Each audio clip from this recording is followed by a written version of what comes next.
Hey everyone, welcome to the Daily Raz Show. I'm Jack Wilson, and glad to have you with us. It's been a while since we've done any podcasts. We're going to start doing more and more, but I'm going to go through some of the emails that we've received, and a lot of talk is about whether Donald Trump is an autocrat or an authoritarian. Well, Donald Trump is an autocrat. And how do I know that? Because all businessmen are autocrats. By definition, I mean, they control everything and their will is done. I've worked for businessmen and I've worked for corporations, and all corporations are run by autocrats. You have goals that you have to achieve, and they expect those to be achieved. The definition of what needs to be done is designed by the corporations and the companies. Donald Trump comes from that environment. He didn't have anyone that he had to report to, and he's used to that. What Donald Trump has done through his business career is control, and that's what he is used to. And I've heard people say, well, we need a businessman in charge of government. Well, you've got him. You have him. He is an autocrat. And, through Donald Trump's business life, he wanted something done and it was done. That's autocratic. He didn't answer to anyone except himself and the bottom line. Of course, he did answer to bankers, et cetera, but he, I'm sure, always had a reason or whatever to escape any penalties that he had to do, or he had maneuvers. He maneuvered in and out of things financially. But he operated on bottom or borrowed money. Now, going back to being autocratic, yes, he is an autocrat. All business people are autocrats. I haven't met anyone that's successful that wasn't. They don't go and take votes from their employees on how to run a business. So, but is he an authoritarian? The other answer to that is yes, he would like to be an authoritarian. And I'm speaking of the government. And we're probably witnessing that in some ways by what's happening in Congress and the Senate, and the people that are bowing to him, bending the knee to almost everything he wants to do.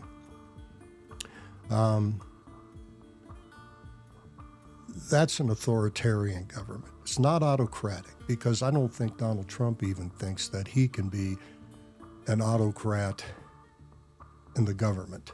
Not yet. But can it happen? Of course it can happen. If people aren't aware of, really what's going on. But think about the things that are happening right now, where, Congress and Senate are basically following his orders. That's authoritarian. That's an authoritarian regime where they're following one man's lead and doing what he says. Now, this goes all the way through Congress, the Senate, the Justice Department, and even in some ways, perhaps, into the Supreme Court. But that becomes authoritarian. But getting back to Donald Trump and being an autocrat, I've known businessmen that were autocrats. I've worked in corporations. When you work for a corporation and you take a position in a corporation, you accept that. You accept that. You know you're working for If it's a closed corporation or even a public corporation, you're either working for a board of directors and the chairman or the president of the company. They state their positions and they've defined these and decided on them, and that's the way that you are going to work. And if you don't achieve these benchmarks that they decide on, you're not going to be there very long. But when you start working for corporations or companies, that's the decision you have to make, and if you can't accept it, then you move on. However, government is a different thing. In particular, our government in the United States. There aren't very many democracies left in the world. I think 70% of the world is not a democracy. It's somewhere in that number. I'm not 100% sure on that. But there aren't very many democracies left. And I think, Donald Trump kind of fantasizes that he could carry these business designs into government. But that's not what government is. That is just not what government is. But it's sliding to that. And I don't think really people realize that that is happening.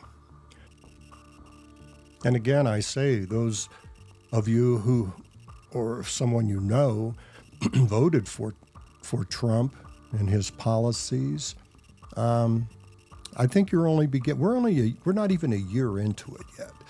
And I don't think you've really beginning to see what is happening, what's actually going on. You're going to begin to see it next year. As he gets through the midterm elections, that will give him that will embolden him even more, and in his mind give him a mandate. If he wins midterm elections, I promise you, what he will do will just be crazy. Because if these people are out there campaigning on his policies and they're voted in, to him, in his mind, that's a mandate. And then I fear a complete pushover to an authoritarian type of government run by an autocrat. And make no mistake, Donald Trump is an autocrat. I've said it again and again and again. Anybody that's been in business successfully, has made any kind of money, but my personal opinion is that he hasn't made any honest money, actually, is most of it is grifting. And we'll go into that in some other shows, but this will be like a mandate for him to continue on these policies. And I don't think he really knows what the end game is. I don't think they're smart enough to know that. His only idea is an authoritarian type of government, and taking us back to the days of when Western Europeans ran the United States. You need to get it back into history. I don't think anybody realizes what it was like back in the early days. By the way, none of this that's going on is new. This has been going on for years and years, but fortunately, we always managed to stop it and get out of it. But I don't know if that's possible right now. But I will tell you that the people that voted for him, you're going to see a lot of things that happen that are going to impact you negatively, unfortunately. Donald Trump is not, he's not in the bed with middle-income people, not at all. He's wealthy, and he collaborates with wealthy people. He socializes with wealthy people. I don't know the last time he was ever in West Virginia, Kentucky, Tennessee, Alabama, and went into somebody's house for dinner. I don't know about that, but I don't believe it's ever happened. He's not an average guy. The guy's lived in wealth and privilege his whole life, and he's not interested in anything but wealth and privilege. But it goes to who's going to challenge him. So today I read in the news that Kamala Harris is thinking about running for president again. I mean, look, leave it alone. Or as my old friend Robert would say, leave it to be. Essentially, Kamala Harris, you were fired from your last job. This would be more or less like going in and from the job you were fired from before and saying, can I have my job back? Well, why? Why would we do that? You were a loser. Step aside, and engage and help someone else that has more strength than you do. It has nothing to do with being a woman. It's just step aside and let someone else do it. Someone stronger, someone tougher. You didn't get it done. You didn't get it done. If you were working for me and came to my company and wanted to get your job back, I would be saying, no, thank you. You had your opportunity. You couldn't do it. You just didn't have it in your bag of tricks to win. So we have to step aside from these people that are wanting to come back in and do it again. Move over. And this goes to Hakeem Jeffries and Chuck Schumer. In my mind, these are two weak people.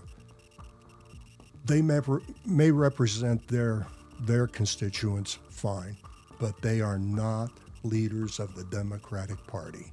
They are not. They're not tough enough to fight these guys.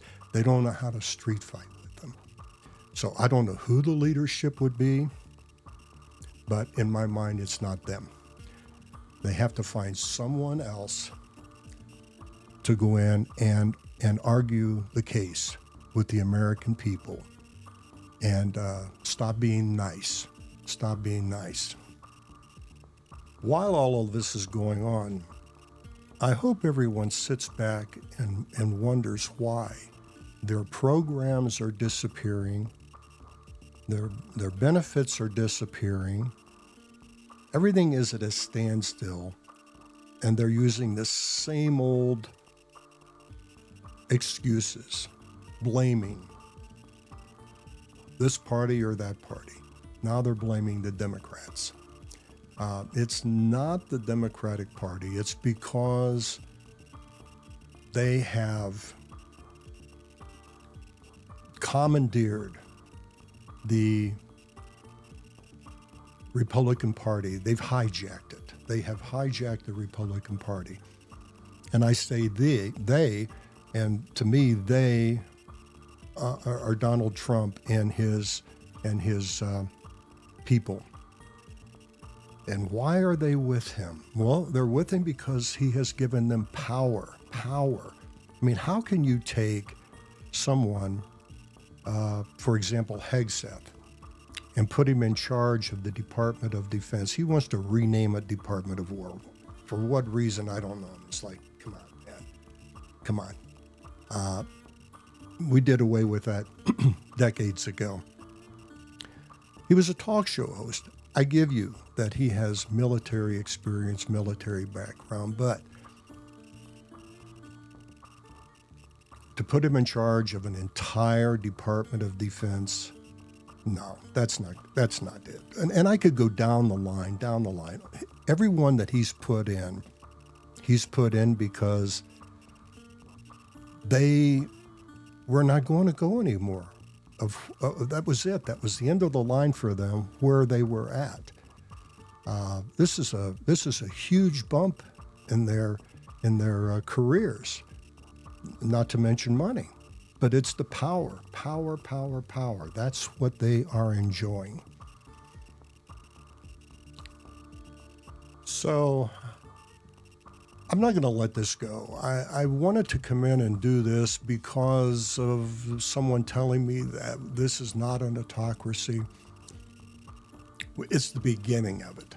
In my mind, it is the beginning of it. And if something is not done now, we have 1 year coming up to midterms to move these people off of where they're standing and get rid of some of the toadies that are in there for Trump.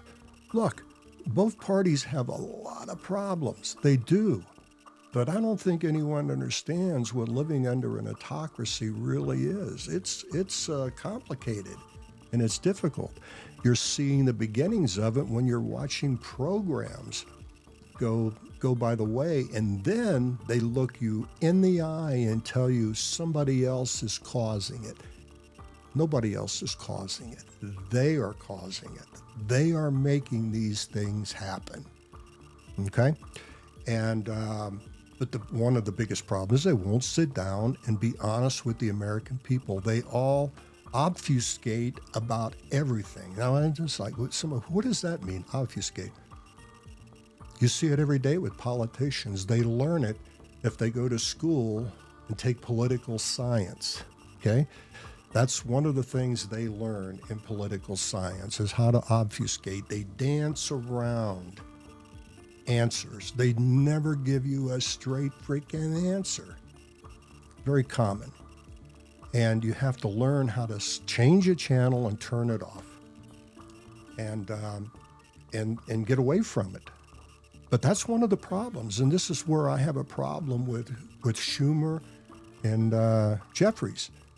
These guys do not know how to talk in sentences like Trump.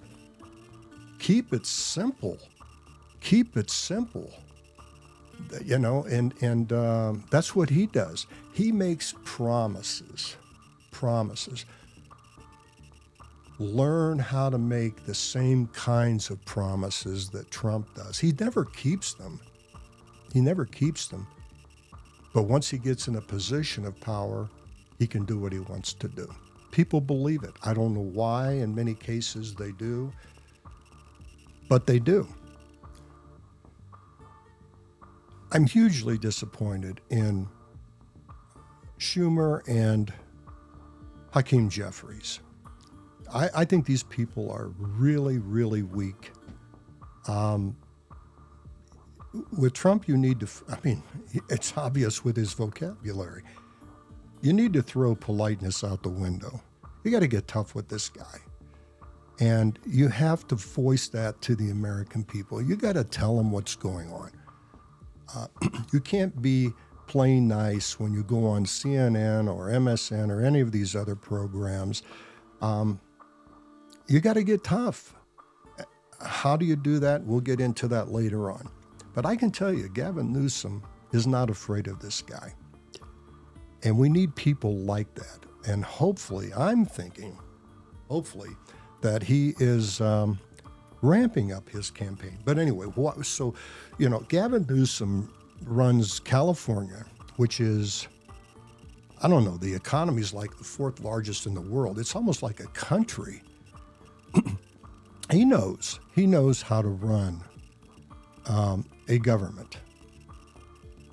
But we need someone like that. We don't need some backwoods governor or someone that has been in the Senate. We need somebody that's out there to fight. And I believe he is a fighter. So I have Republican friends and acquaintances that I've asked them why they vote Republican. And this has not just been recently, but over the years. And they really don't have an answer. They don't give me an answer. They obfuscate. Okay, using that word, they just dance around it, and I think it's because they have. It's a generational thing. They have spent generations in the Republican Party, and probably the same way with the Democrats. And that's the way they are going to vote. And It could be a German Shepherd, perhaps. I don't know, but they're going to vote Republican. That's a mistake. That's where these mistakes are lying. And to my Republican friends and people that I know that are voting Republican, I would say take this opportunity to really think what they are doing for you, what they plan on doing for you. Most of these things that they're doing in the change in government, and I believe they're doing this purposely, a real change in government. Look at it. It's not going to benefit you. It is not going to benefit you. You need to look deep into what they're doing and ask yourself, be a little bit greedy, like Trump, and say, how is this benefiting me? And this is going to go to some of the answers I have in future podcasts of what my real belief on that is. I say again, this is not the Republican Party I used to know, and I just don't want to see these changes in our government happening purposely and becoming permanent. And it can happen in a real quick way. So with that, I'm going to probably wrap up this podcast because I do want to go on later on and discuss some of these things on future podcasts. But this was bothering me. I wanted to cover it and get into it, but we'll move on. I would ask you, hey, listen, if you enjoyed it, come back and listen to it again. I'm going to be putting more up, a couple a week. And if you get a chance, subscribe if you want to be notified that the podcasts are coming to you. Or go to my website. I do a daily blog on dailyraz.com. And you can look at some of the points that I like to talk about in depth that maybe I miss and don't cover on a podcast. If you get a chance, go to dailyraz.com, subscribe to this channel, and you'll get notification when we're doing some more. And with that, I thank you for listening. Thanks again.